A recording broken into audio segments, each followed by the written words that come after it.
23문, 24문입니다.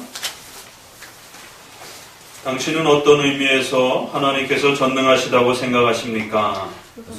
당신이 하나님의 능력을 가지고 계시지만 이제는 그것을 쓰지 않으신다고 하는 것이 아니고 이만은 하나님께서 모든 피조물들을 당신의 손과 주권 아래 두고 계시며 모든 일을 당신의 선택으로 정하시며 세상을 당신의 뜻에 따라 통치하시며 일어나는 모든 일들을 당신께서 기뻐하시는 대로 이끌어가심을 뜻하는 것입니다. 당신의 말대로 하면 하나님의 능력은 행함이 없는 것이 아니라 점점 더 활동하신다는 말이군요.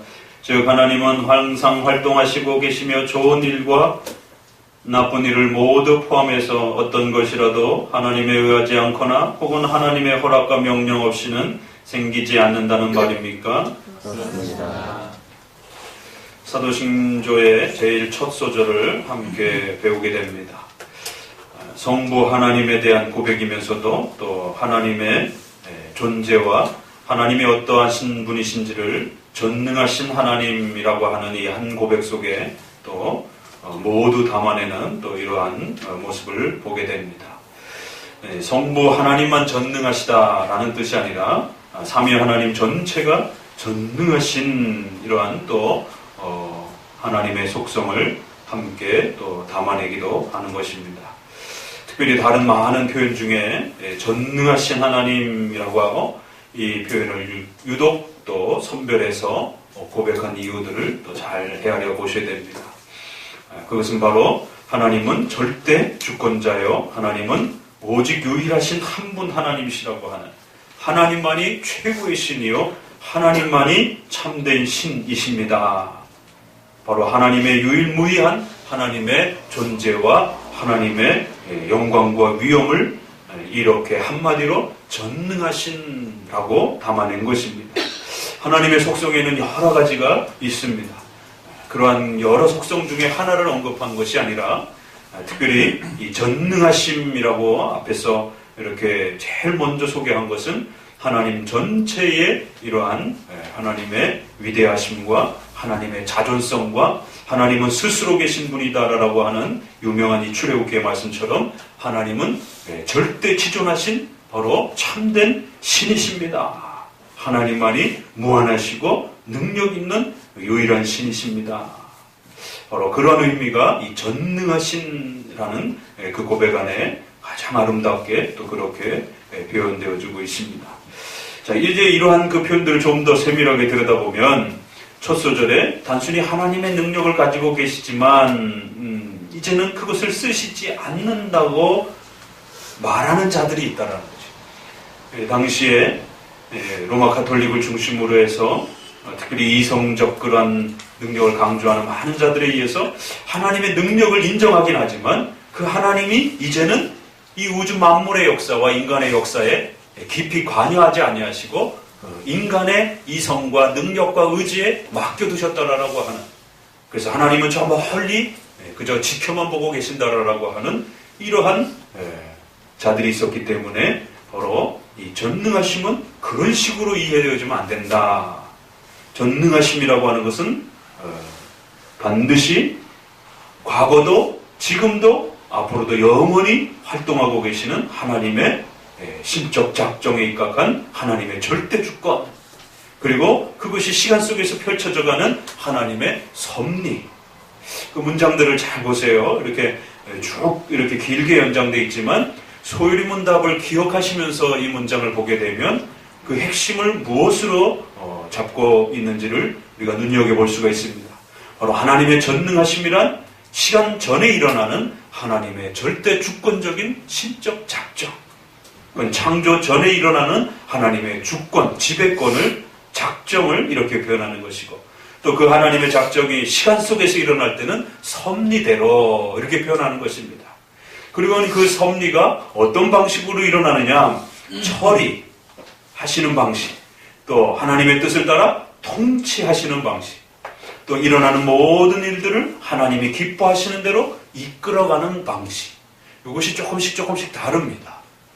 그래서 조직신학에서는 보존, 협력, 통치 라고 이렇게 표현되기도 하고, 또 우리 신앙고백서, 웨스민스터 신앙고백서에서는 필연적으로 창조 질서를 따라 이루어 가시고 또 자유롭게 인간의 의지와 또 협력하는 방식으로 역사하시는 그러한 하나님의 협력적 인도하심들이 있다라고 말하고, 마지막으로는 우연한 방식으로, 그건 바로 기적적인 하나님의 통치 방식으로 우리의 삶에 또 섭리적으로 개입하신다.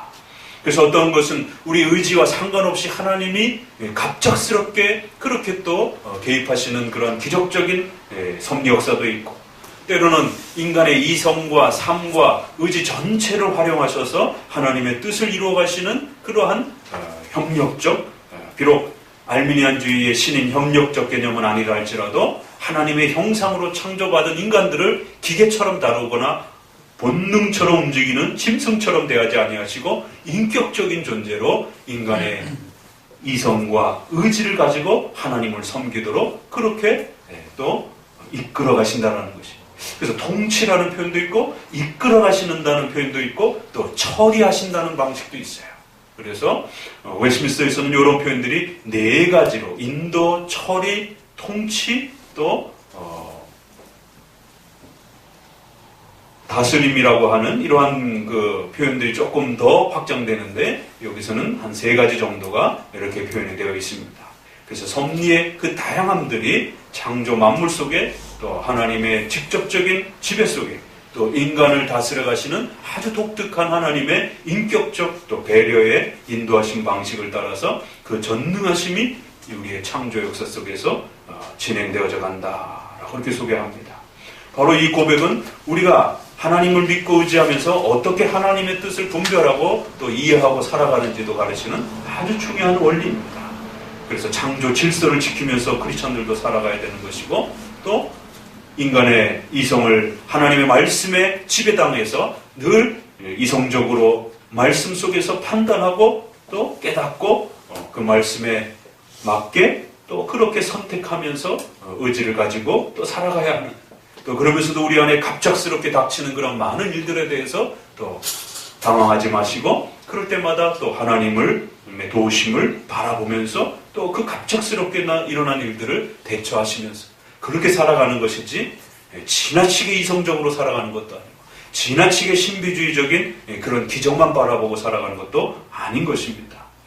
자, 24문에는 좀 더 보충 설명하면서 바로 이 하나님의 능력이란 행함이 없는 것이 아니라, 그러니까 자꾸만 그 시대에 이런 극단적인 이원론적 세계관들이 팽배했기 때문에 마치 하나님은 저 멀리 계시고 우리에게 모든 것이 맡겨졌다라고 하는, 인간이 어떤 선택과 결정을 하느냐에 따라 우리의 삶과 우리의 역사는 인간의 손에 달려있다라고 하는, 결국 이것은 몇십 년 뒤에 알미니안주의와 또 칼빈주의 논쟁 속에 일어났고, 또 이러한 극단적인 또 이원론은 1900년 이후에 칼 바르트라라고 하는 그런 신학자에 의해서 초월적인 그런 세계 속에 사시는 하나님, 그리고 우리 현실 속에 사는 인간, 이러한 그 극단적인 이원적 구조를 가지고 자꾸만 하나님을 설명하려고 하는 그러한 신학적 운동들이 늘 있어 왔습니다.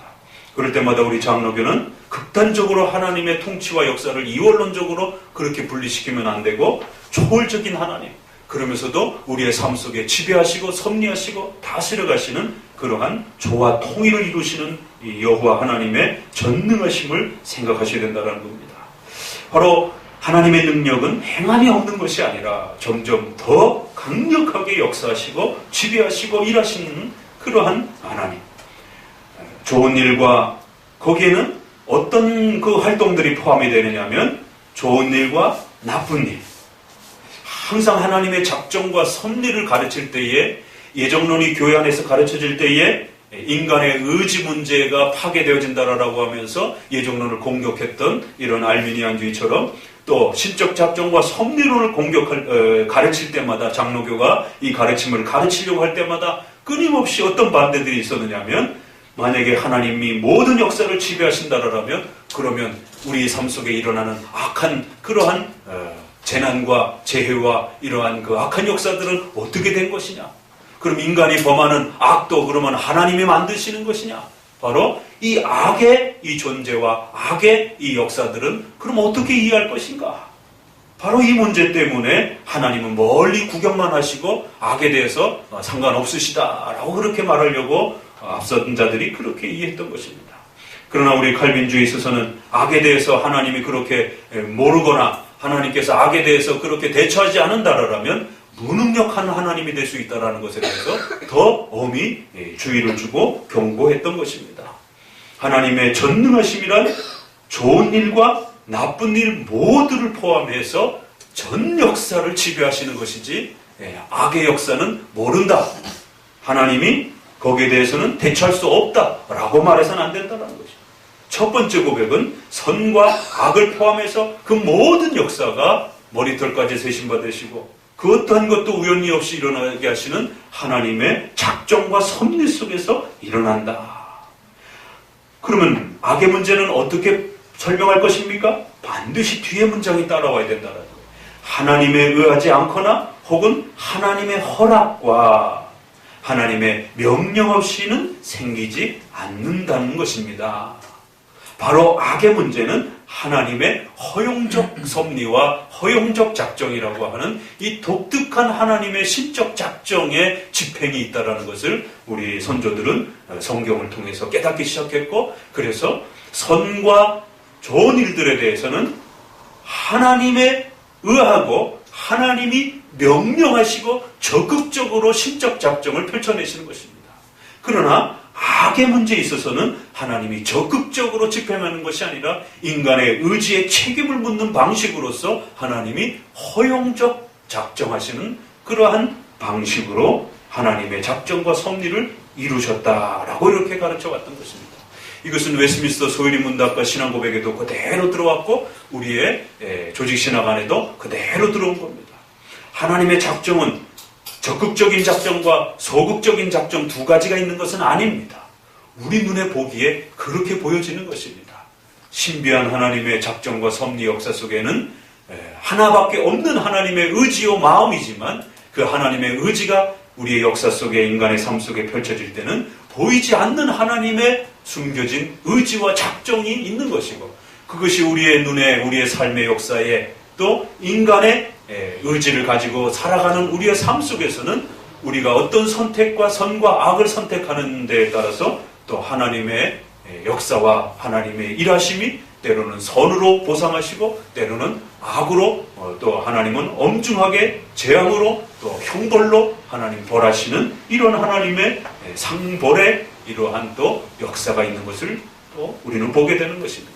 그래서 하나님의 섭리 역사에는 하나님의 허락적인 그런 방식으로 좀 더 소극적인 그러한 형태로 하나님의 작정과 섭리를 펼쳐가시는, 그래서 인간의 의지가 반드시 그 악에 대한 책임을 지우고 또 거기에 대해서 물을 수 있도록 그렇게 역사하시는 하나님의 신비로운 작정과 섭리의 역사가 있음을 보았던 것입니다.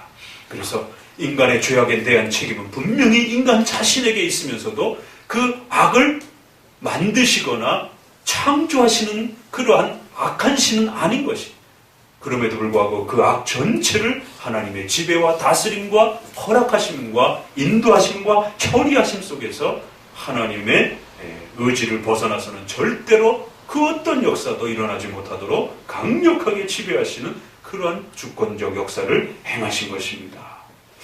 이처럼 전능하신 하나님이라고 한 이 한 고백 안에 우리의 전 삶을 의탁할 수 있는, 우리가 믿고 의지해야 될 하나님이 어떤 분이신지에 대해서, 또 그 위대한 하나님이 얼마나 놀랍도록 인간을 하나님의 형상으로 만드시고 인간에게 의지를 주셔서 인간이 짐승처럼 살아가는 것이 아니라 하나님의 깊으신 뜻을 헤아리면서 늘 선과 악을 선택하면서 그렇게 하나님의 섭리 역사 속에 최선을 다하여 또 삶을 살아가는 인격적 존재로 그렇게 살아가도록 지배하시고 처리하시고 인도하시는 이러한 신비로운 하나님의 역사들을 또 잘 이해해야만이 우리가 올바르게 하나님을 이해하고 배울 수 있고 또 그런 하나님을 올바르게 의지하고 또 살아가는 법을 깨닫게 되는 것입니다. 이처럼 전능하신이라고 하는 이 고백 안에는 이렇게 깊은 의미들이 담겨 있음을 다시 한번 깊이 마음에 새기시기를 주의 말씀으로 권면을 드립니다. 다 함께 기도드립니다.